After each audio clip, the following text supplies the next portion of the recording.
राजकुमार सूरदर्शन को मारने के लिए युधाजित का भारद्वाज आश्रम जाना मुनि की मनोरम तथा सूरदर्शन को बलपूर्वक छीन ले जाने की बात कहना तथा मुनि का रहस्य भरा उत्तर देना।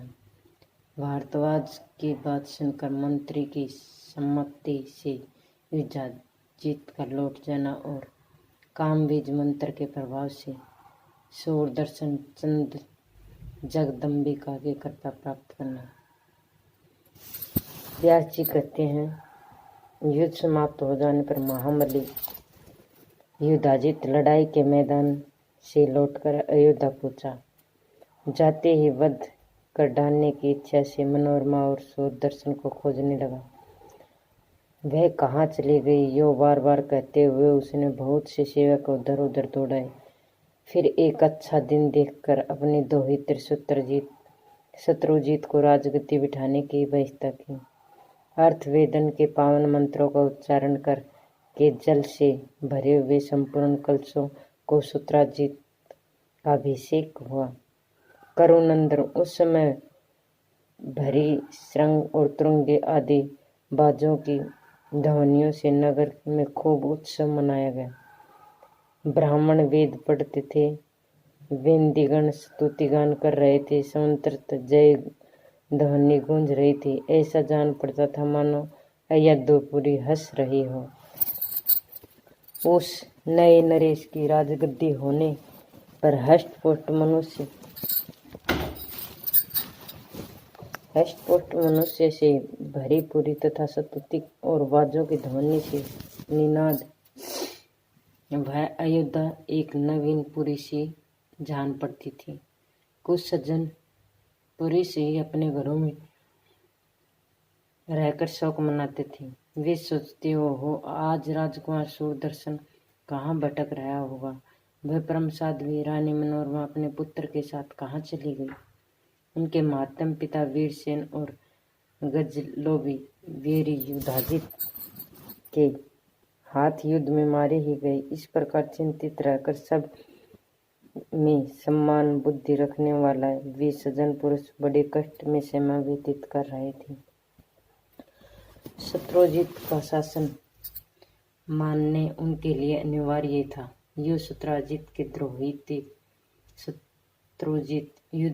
द्रोहित शत्रुजीत विधि पूर्वक राजगद्दी पर बैठाकर मंत्रियों को कारोबार सौंप दिया और समय उज्जैनी नगरी को चला गया। वहां पूछने पर उसे समाचार मिला कि सूरदर्शन मुनियों के आश्रम में ठहरा है।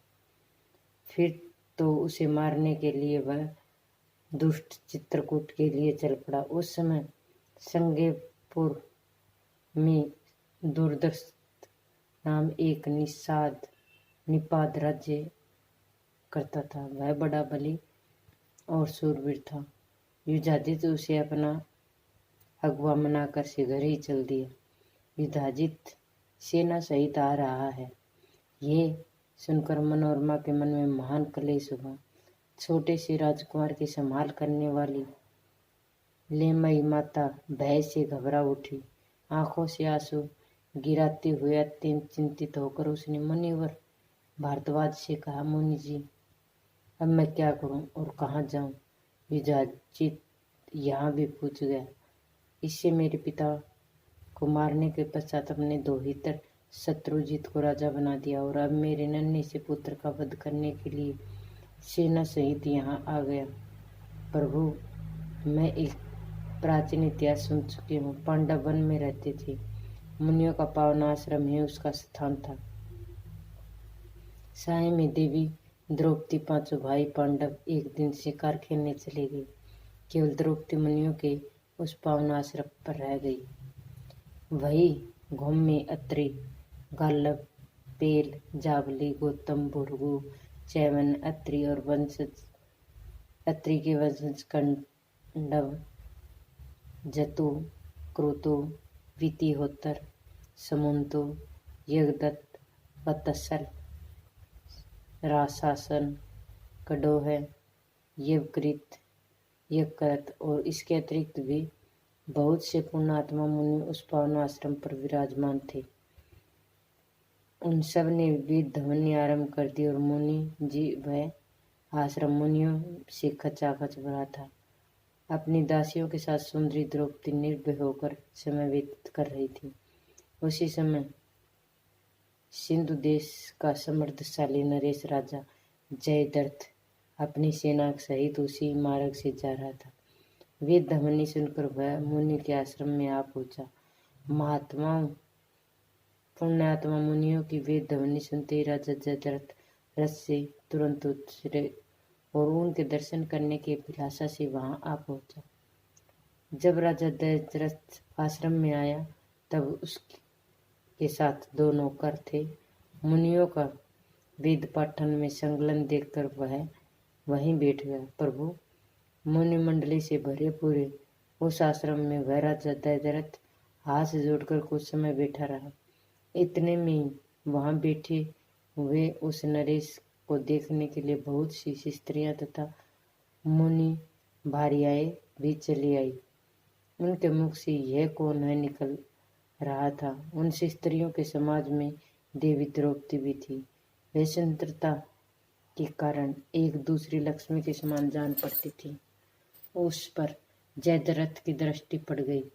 किसी देव कन्या के भांति शोभा पाने वाली उस सुंदरी द्रौपदी को देखकर जयद्रथ ने सौम्य मुनि से पूछा, ये सुंदरी मुख वाली और श्याम वर्ण सी शोभा वाली कौन है? यह सुकुमारी किसकी पत्नी है? इसके पिता कौन है? इसका नाम क्या है? द्विजदेव यह राजरानी जैसी जान पड़ती है। मुनि, पत्नी ऐसी नहीं हो सकती। सौम्य बोले।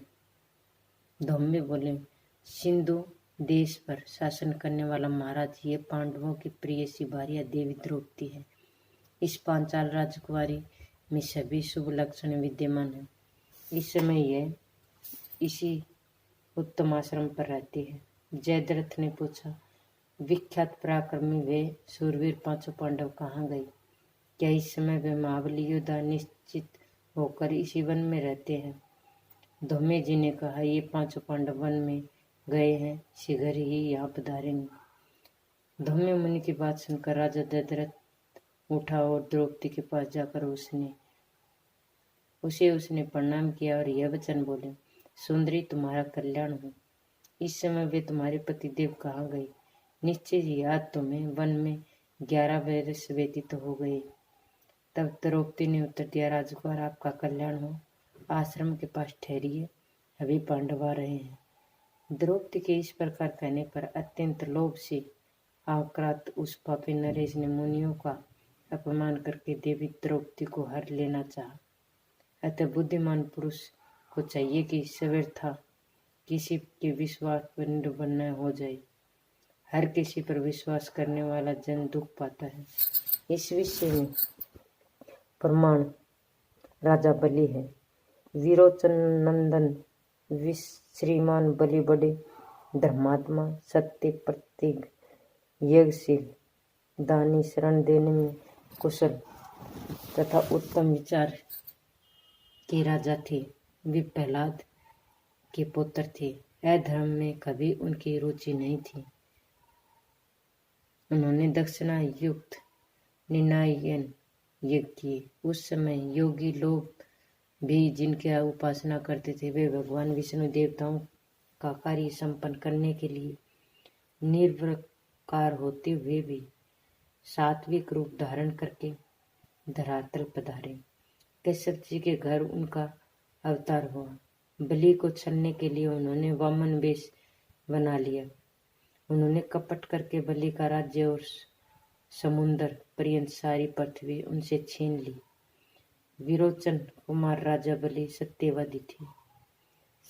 भगवान विष्णु इंद्र का काम साधने के लिए उनके साथ कपट कर गए। यह प्रसंग भी मैं सुन चुकी हूँ। जब सत्य मूर्ति भगवान विष्णु ही यज्ञ विध्वंस करने विचार से वामन रूप धारण करके ऐसा कर्म कर डाला, तब दूसरा मनुष्य क्या नहीं कर सकता। अतः मुनिवर कभी किसी का विश्वास नहीं करना चाहिए, क्योंकि जब मन में लोभ आ जाता है तब उसे पाप करने से कोई भय नहीं लगता। यह निश्चय है कि लोभ से ही जिनकी बुद्धि मारी गई है वे प्राणी अनेकों पाप कर बैठते हैं। मुनि कभी भी किसी काम के करने से उन्हें परलोक का कच्चित मात्र भी भय नहीं रहता।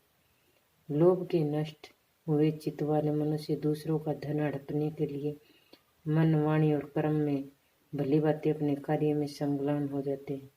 बहुत से मानव देवताओं को निरंतर आराधना करके धन चाहते हैं। ये निश्चय है कि देवता समय हाथ में धनुष उठाकर किसी को नहीं दे सकते,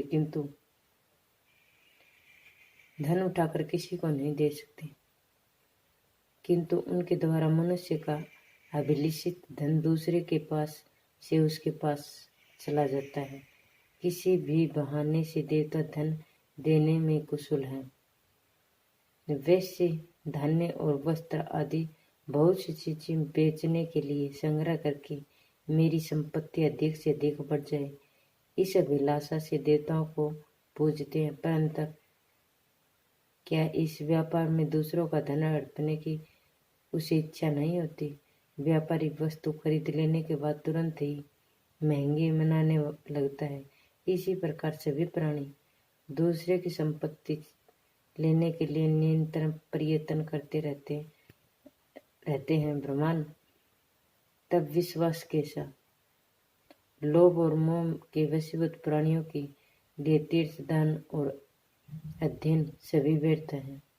उनका किया सक्रम भी नहीं किए के समान हो सकता।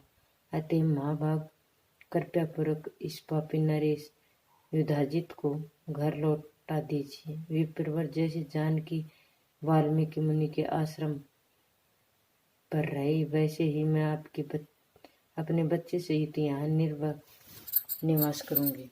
इस प्रकार मनोरमा के कहने पर तेजस्वी मुनिवर भरद्वाज जी राजा युधाजित के पास गए और उससे बोले, राजन, तुम इच्छा पूर्वक अपने नगर को लौट जाओ।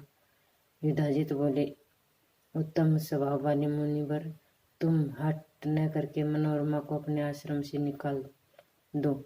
मैं मनोरमा को छोड़कर नहीं जा सकता। यदि तुम ऐसा नहीं करोगे तो मैं उसे बलपूर्वक छीन ले जाऊंगा। ऋषि ने कहा, जैसे प्राचीन समय में विश्वामित्र मुनिवर वशिष्ठ की धेनु को बलपूर्वक ले जाने को तैयार होते, वैसे ही यदि तुम्हें शक्ति हो तो बलपूर्वक अपने आश्रम से मनोरमा को ले जाओ। मेरे आश्रम से मनोरमा को ले जाओ। व्यास जी कहते, मुनिवर भारद्वाज की यह बात सुनकर राजा युधाजित को अपने वृद्ध मंत्री को बुलाया और बड़ी सावधानी के साथ उससे पूछा, मोहन, तुम्हारी बुद्धि बड़ी विलक्षण है। बताओ, अब इस अवसर मुझे क्या करना चाहिए? क्या मीठे वचन बोलने वाली पुत्रवती उस स्त्री मनोरमा को बलपूर्वक छीन लो? क्योंकि ये सब प्रकार कल्याण की इच्छा करने वाले पुरुष को चाहिए। एक छोटे शत्रु की भी उपेक्षा न करे। समय पाकर वह छोटा शत्रु भी राज्य लक्ष्मण रोग की भांति बढ़कर मूल्य का साधन बन सकता है। यहाँ न कोई सेना है न योद्धा जो मुझे मार रोक सके। अतः यहाँ मैं अपने दोहित्र के शत्रु को सूरदर्शन को पकड़कर आसानी से मार डालूंगा, और यदि मैं बलपूर्वक इस प्रयत्न में सफल हो जाता हूँ तो उसका राज्य निष्कंटक हो जाएगा। यह निश्चय है कि सूरदर्शन के मर जाने पर मेरा दोहत्र निर्भर हो जाएगा। प्रधानमंत्री ने कहा, राजन, ऐसा कोई काम नहीं करना चाहिए। आपने भारद्वाज मुनि की बात सुनी है न? उन्होंने विश्वामित्र का उदाहरण सामने रखा है। यह बहुत पुरानी कथा है। गोधीनंदन श्रीमान विश्वामित्र एक प्रसिद्ध नरेश हो चुके हैं। एक समय की बात है, वे महाराजा घूमते हुए वशिष्ठ मुनि के आश्रम में पहुंचे। उन प्रतापी नरेश ने मुनि को प्रणाम किया। मुनि के एक आसन आगे बढ़ा दिया और राजा विश्वामित्र उस पर बैठ गए। उसके बाद महात्मा वशिष्ठ ने विश्वामित्र भोजन के लिए बुलाए। गांधी नंदन महायशस्वी ने नरेश अकेले नहीं थे, उनके साथ बड़ी सेना थी। नंदिनी की कृपा से खाने पीने की सभी व्यवस्था वहां उपस्थित हो गई। राजा और उनके सैनिकों को इच्छानुसार भोजन दिया गया। अब राजा विश्वामित्र नंदिनी के उस प्रभाव से अपरिचित न रह सके, अतः वह मुनिवर वशिष्ठ से उस नंदिनी को मांगने लगे। विश्वामित्र ने कहा, मुनि आप बड़े तपस्वी हो, आपसे मेरी प्रार्थना है, यह नंदिनी गौ मुझे दे दो। मैं इसके बदले में बड़े थनों वाली 1000 गायें आपको दे देता हूँ। वशिष्ठ जी बोले, राजन यह गो होम के लिए हैवी पे प्रदान करती है, मैं किस प्रकार इसको दे नहीं सकता, तुम्हारी 1000 गाय तुम्हारे ही पास रखूं। विश्वामित्र ने कहा, साधो आपकी इच्छा के अनुसार 10,000 तथा 1,00,000 गाय देने को मैं तैयार हूँ, किंतु आप नंदिनी अवश्य दे दीजिए, नहीं तो मैं उसे बलपूर्वक छीन लूंगा। वशिष्ठ जी बोले, राजन तुम्हारी जैसी इच्छा हो उसे बलपूर्वक पूरा कर लो, परंतु मैं अपनी रुचि से तो इस नंदिनी गो को अपने आश्रम से तुम्हारे यहाँ नहीं भेज सकता। मुनिवर वशिष्ठ के उपयुक्त बातें सुनकर राजा विश्वामित्र ने अपने महाबली सेवकों को आज्ञा दी कि तुम लोग नंदिनी की गो पकड़ लो। वे सभी सेवक अपने बल के अभिमान में चूर थे। उन्होंने बलपूर्वक नंदिनी को बांध लिया। नंदिनी कांपने लगी, उनकी आंखों से आंसू टपकने लगे। उसने मुनिवर वशिष्ठ से कहा, मुनि आप क्यों मुझे ताक रहे हैं? देखिए ये राज कर्मचारी मुझे बांधकर घसीट रहे हैं। तब वशिष्ठ जी ने यह उत्तर दिया, उत्तम दूध देने वाली बहनों में तुम्हारे त्याग नहीं कर रहा। सुबह ये राजा तुम्हें जबरदस्ती छीन ले जा रहा है, अब भी इसका स्वागत किया है, मैं क्या करूं? तुम्हें छोड़ने की मेरे मन में कचित मात्र भी इच्छा नहीं है। इस प्रकार मुनि के कहने पर नंदिनी ने सर्वांग से क्रोध भड़क उठा, वह बड़े जोर से रंभाने लगी। उनके मुख से अत्यंत भयंकर शब्द निकले। उसी समय नंदिनी के शरीर से असीम डरावने दैत्यों का आविर्भाव हो गया।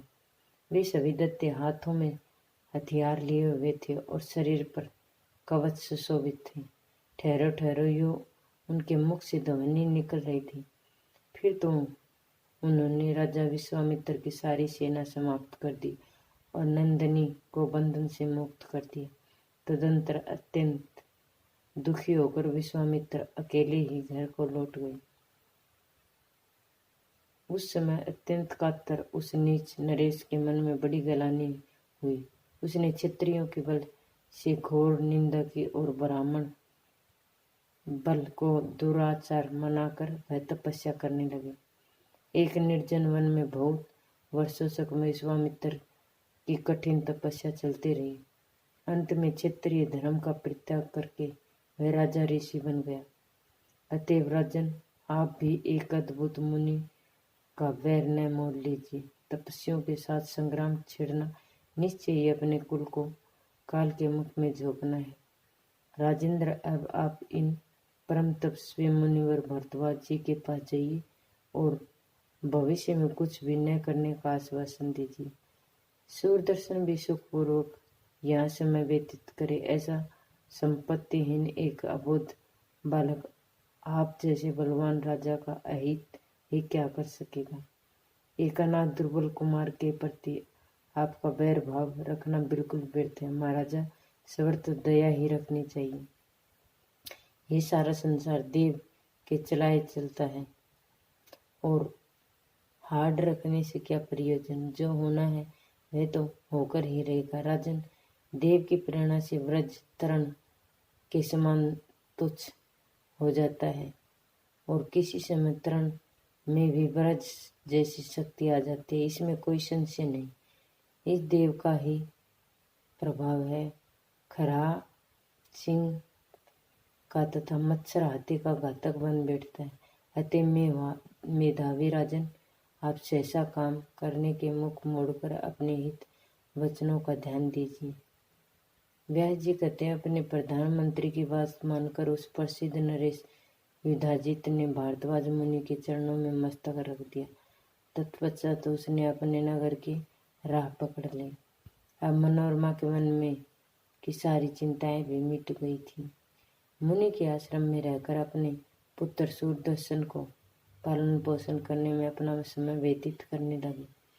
दिन बीतते गए। जब राजकुमार बालक सूरदर्शन कुछ बड़ा हुआ तब वे सब तरह से निर्भर होकर मुनि कुंवारों के साथ खेल कूद में शामिल होने लगा। एक समय की बात है, सूरदर्शन से मंत्री विद्दल के पास गया। इतने में एक मुनि कुमार वहां आ गया और हास्य के रूप में विद्दल को केवल इस नाम से पुकार उठा। इस किल्लव शब्द से जो कली एक अक्षर है वह सुदर्शन को स्पष्ट सुनाई पड़ा और तुरंत याद हो गया। अब अनुस्वारहीन उस शब्द का ही वह बार बार रटने लगा। कली ये कामबीज नामक भगवती जगदम्बिका का बीज मंत्र है। वह मंत्र सूरदर्शन के मन में जम गया। जब उस मंत्र के प्रति आदर बुद्धि रखने ते वह उसने उसका जप कर दिया। महाराजा सुम्बे का भी यही परिणाम है। उस बालक सूरदर्शन को अनायास ही ऐसा अद्भुत बीज मंत्र समय में प्राप्त हो गया। उस समय सूरदर्शन की अवस्था केवल 5 वर्ष की थी। ऋषि छंद ध्यान और न्याय सभी विधि विधान से अपरिचित था। अब वह राजकुमार सूरदर्शन मन ही मन इस कामबीज कली का जप करता हुआ खेलने खाने लगा। सोने पर भी उसे मंत्र की समर्थी दूर न रह सके, क्योंकि वह सूरदर्शन ने उसे एक सार वस्तु समझ लिया था। जब वह राजकुमार सूरदर्शन 11 वर्ष का हुआ तो भारद्वाज मुनि ने उसका युगपतीय संस्कार करके उसे विद्यादान कराने में लगा दिया। उस समय कामबीज मंत्र के प्रभाव से उसे संगोपांग धनुर्वेद नीति शास्त्र संपूर्ण विद्याएं भलीभांति प्राप्त हो गई। एक समय की बात है, राजा सूरदर्शन को भगवती के साथ साथ दर्शन देकर त्याग कर दिया। भगवती लाल वस्त्र पहने हुई थी। उनके विग्रह में लालिमा चमक रही थी और सभी आभूषणों से लाल वर्ण की थी। वह अद्भुत शक्तिशाली भगवती वसुणी गरुड़ पर विराजमान थी। उस जगदम्बिका के दर्शन पाकर राजकुमार सूरदर्शन का मुख प्रसन्नता से खिल उठा। अब संपूर्ण विद्याओं के रहस्य को जानने वाला वह राजकुमार उसी वन में रहने लगा और भगवती जगदम्बिका की उपासना करते हुए नदी के तट पर घूमने लगा। जगत जननी की कृपा उसे धनुष, बहुत से तीखे बाण, त्रोणी और कवच मिल गए। काशीराज नरेश की एक कन्या थी, लाडली एक कन्या थी। उसका नाम शशिकला था। उस श्रेष्ठ कन्या के सभी उत्तम गुण थे। उस कन्या शशिकाल ने सुना समीर ही वन के मुनि आश्रम में कोई एक राजकुमार रहता है, सर्वलक्षण संपन्न है। वह राजकुमार सूरदर्शन नाम से विख्यात है। सूरवीर होने के साथ ही वह ऐसा सुंदर है मानो दूसरा कामदेव ही हो। जब बंदीजनों के मुख राजकुमार के ये समाचार सुने तब उसके मन में सूरदर्शन को पति बनाने की इच्छा जग उठी। बुद्धि के समर्थ भी कर दिया। उसी दिन आधी रात के समय सवप्रम में भगवती जगदम्बिका की शशिकला के पास पधारी और उसे आश्वासन देकर सचित यह वचन कहने लगी। उत्तम कटे भाग में सोम पाने वाली सुंदरी, वर मांगो। सूरदर्शन मेरा भक्त है। मेरी आज्ञा मानकर संपूर्ण कामनाओं को पूर्ण करने वाला यह सूरदर्शन अब तुम्हारा हो गया। इस प्रकार सवप्रम में भगवती जगदम्बिका के मनोहर रूप के दर्शन पाकर उनके मुखारविंद से निकले हुए वचन याद करके यह सुंदरी शशिकला बड़े जोर से हंस पड़ी। उसे इतना आनंद मिला, उठकर बैठ गई और माता के बार बार पूछने पर भी उसे तपस्वी राजकन्या ने माँ से अपनी प्रसन्नता का कारण नहीं बताया। सर्वप्रथम की बार बार याद आने पर उसको मुख प्रसन्नता से खिल उठा। एक किसी दूसरी सखी से शशिकला ने समपन की सारी बातें विस्तार से बतला दी। तदनंतर एक दिन